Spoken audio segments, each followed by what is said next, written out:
Boa tarde, queridos estudantes do 8º ano. Eu sou Eduardo, professor de Geografia. Nesse primeiro momento, vamos realizar uma atividade diagnóstica dos conteúdos trabalhados no primeiro semestre deste ano. Essa aula foi produzida pela equipe Gelvince do 8º ano, professores Vadilson, Michel, Eduardo e professora Daniele.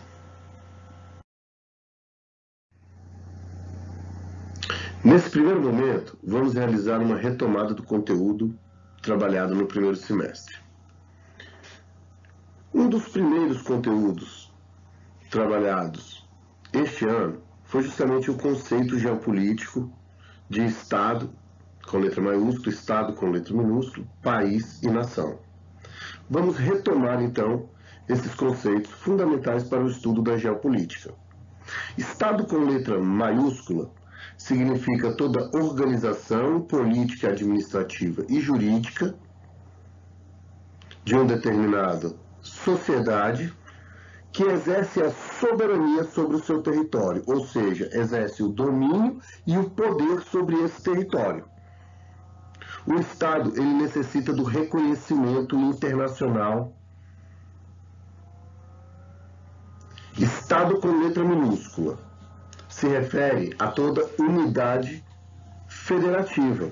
O Estado do Rio de Janeiro, o Estado do Rio Grande do Sul, o Estado do Amazonas. Nesse caso, utilizamos Estado com letra minúscula. País. País é todo o território de uma determinada sociedade. Muitas vezes utilizamos país e Estado como sinônimos, porém são palavras distintas, possuem conceitos, definições distintas. O país é o território, o Estado é toda organização política e administrativa jurídica que a sociedade exerce sobre esse território, estabelecendo assim a sua soberania. Nação. Nação é um conjunto de indivíduos que possuem uma identidade cultural própria.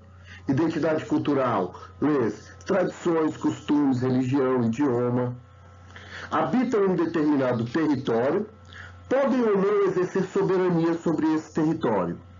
Relativa soberania. A nação busca o reconhecimento internacional por meio de movimentos separatistas, em busca do reconhecimento internacional, transformando assim esta nação em um Estado. Exemplo de nações nós temos pelo mundo: os palestinos, na região do Oriente Médio, no Estado de Israel. Nós temos também os tibetanos, na região do Himalaia, na porção sudoeste da China. Nós temos também a Catalunha, uma região dentro da Espanha, os bascos, entre a França e a Espanha.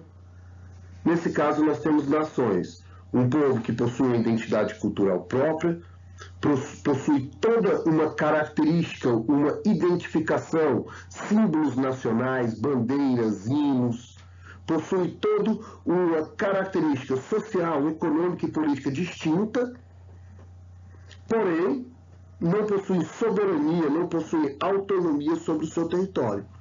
São considerados nação. Explique por que a regionalização mostrada no mapa está em desuso. Então vamos lá.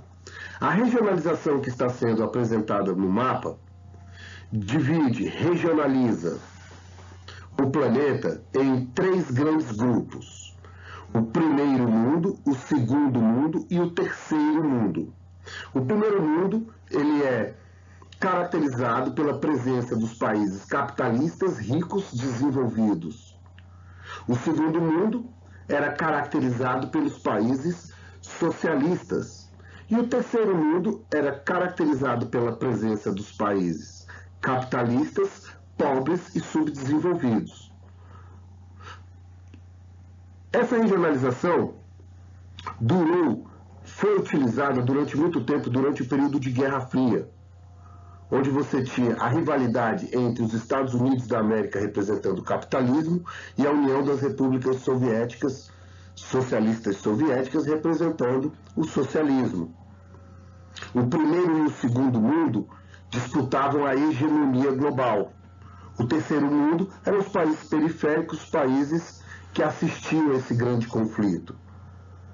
Com o declínio da União Soviética em 1991, a fragmentação da URSS, a criação da SEI e o surgimento da Rússia, o segundo mundo, ele praticamente acabou. Ou o principal representante do segundo mundo, no caso a União Soviética, mostrou fraqueza, mostrou decadência, entrou em declínio, o que fez com que essa regionalização entrasse em desuso, uma vez que o segundo mundo praticamente não tem mais representante significativo na ordem econômica, tecnológica atual do nosso planeta. Questão 3. No contexto da formação territorial dos Estados Unidos, explique o que foi o Destino Manifesto. O Destino Manifesto foi a crença de que os americanos, brancos, protestantes, tinham sido escolhidos por Deus para levar o progresso e o desenvolvimento, partindo das 13 colônias em direção ao oeste do território norte-americano,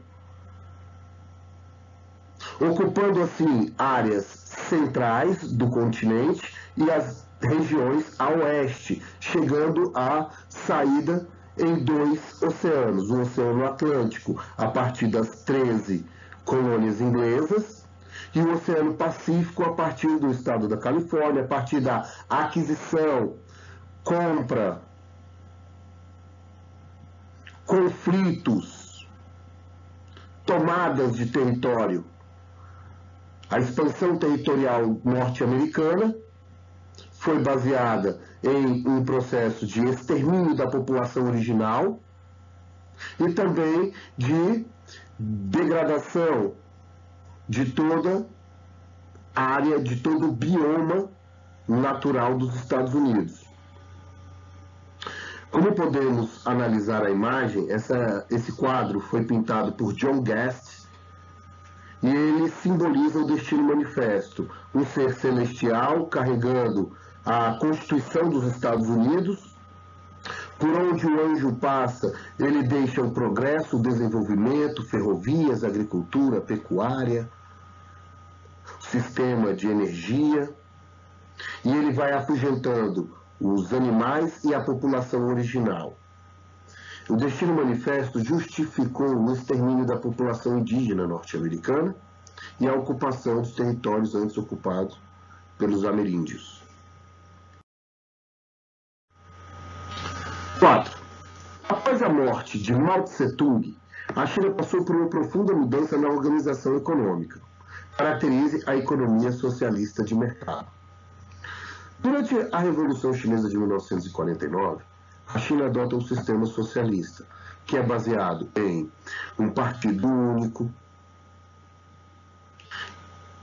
falta de liberdade de expressão, a educação, a saúde são ofertadas pelo Estado, a socialização dos meios de produção, fazendas e indústrias pertencem ao Estado, salários baixos, acesso e controle às informações, o Estado controla a mídia. O socialismo, ele tinha uma característica muito parecida inicialmente com as características da Revolução Russa de 1917.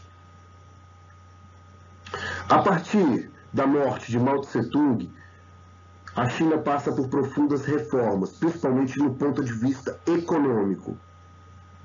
Eles percebem que é necessário uma maior abertura da economia chinesa nos moldes de um capitalismo diferenciado em regiões específicas do território chinês, chamadas então de zonas econômicas especiais, caracterizada por alto investimento estrangeiro, empresas como a Apple, Microsoft, as grandes empresas automobilísticas de tecnologia, baixos impostos, uma carga de imposto muito baixo, o que acaba sendo um grande fator de atração das empresas, a isenção de impostos na importação de maquinários e equipamentos industriais, o que também atrai muito as empresas de bens de consumo, facilidade de remessa de lucro para o exterior,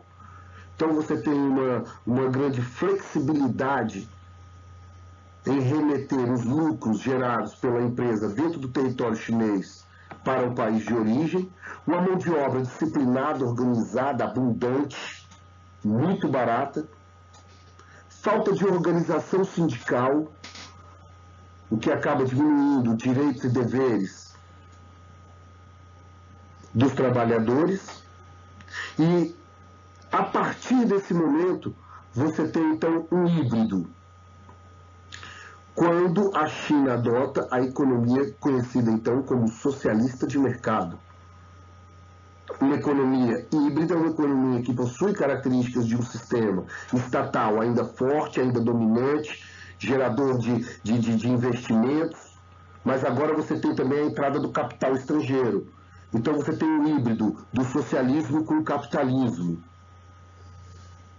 Agora, esse híbrido só acontece em regiões específicas, denominadas então de zonas econômicas especiais, que surgiram na década de 1980.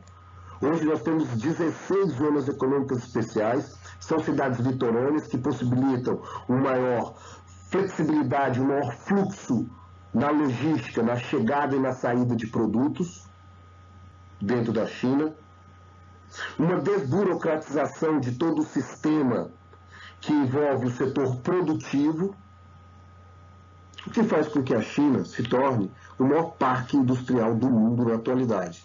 E desde 2008 também é o país que mais polui o planeta em termos de emissão de gases de efeito estufa. Isso devido à crescente atividade industrial proporcionada por esse sistema econômico único, chamado de socialismo de mercado. Caracteriza as zonas econômicas especiais chinesas. São as ZEEs. São 16 cidades que se localizam no litoral, possuem uma grande flexibilidade em termos de logística, transporte muito eficiente, energia elétrica abundante, mão de obra, mercado consumidor, isenções de impostos, compra de maquinários e equipamentos são também subsidiadas pelo Estado. O Estado, então, possibilita ali a inserção de uma economia mais dinâmica do ponto de vista da globalização e da caracterização capitalista da economia. Questão 6. Esclareça a localização dos belts estadunidenses e a importância de cada um. O território norte-americano ele é regionalizado em cinturões, belts, áreas que são específicas para atividades agropecuárias ou atividades industriais. São os belts agropecuários e os belts industriais.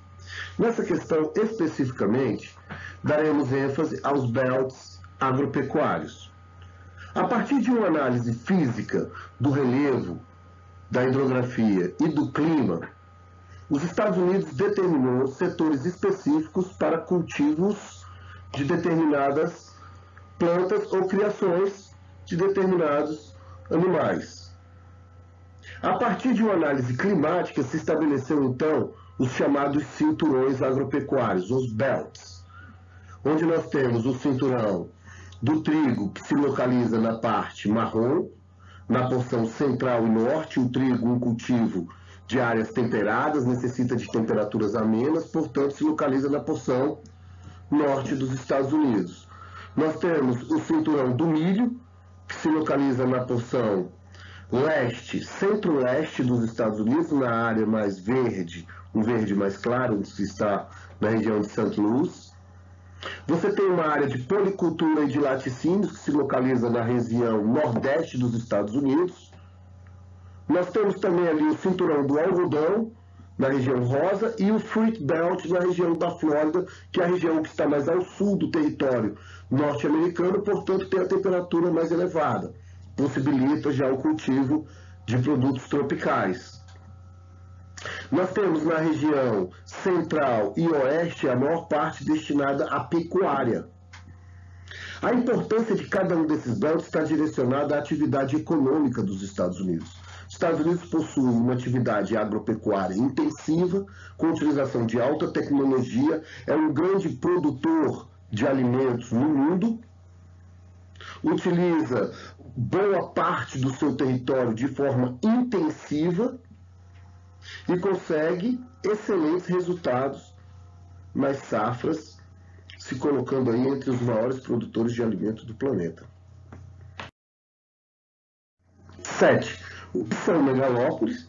Cite as 3 megalópolis dos Estados Unidos, evidenciando suas principais regiões metropolitanas. O próprio mapa já indica as 3 principais megalópolis norte-americanas. Nós temos lá na porção nordeste do território Boston, Nova York, Filadélfia e Washington, que é a grande megalópole Boston-Wash. Na mesma região, próximo já aos Grandes Lagos, não na região litorânea, mas na região mais próxima à fronteira com o Canadá, nós temos a megalópole Chippewa, que tem como principais regiões metropolitanas Chicago, Detroit, Pittsburgh. E na costa oeste dos Estados Unidos, numa região conhecida como Vale do Silício, onde você tem a megalópole São Francisco, San Diego, passando pela metrópole, pela maior cidade, a maior região metropolitana da área, que é a cidade de Los Angeles. E o que são megalópolis? Megalópole é a interação, a forte interação econômica, social, política e cultural de 2 ou mais regiões metropolitanas, possibilitando um intenso fluxo de pessoas, serviços, mercadorias, informação, capital. Essas regiões metropolitanas podem ou não passar por um processo de conurbação, ou seja, de ter o contato físico. O contato físico, ele não é determinante para a construção, formação e consolidação de uma megalópole. O que é levado em consideração é justamente o fluxo e a interação que existe entre as regiões metropolitanas.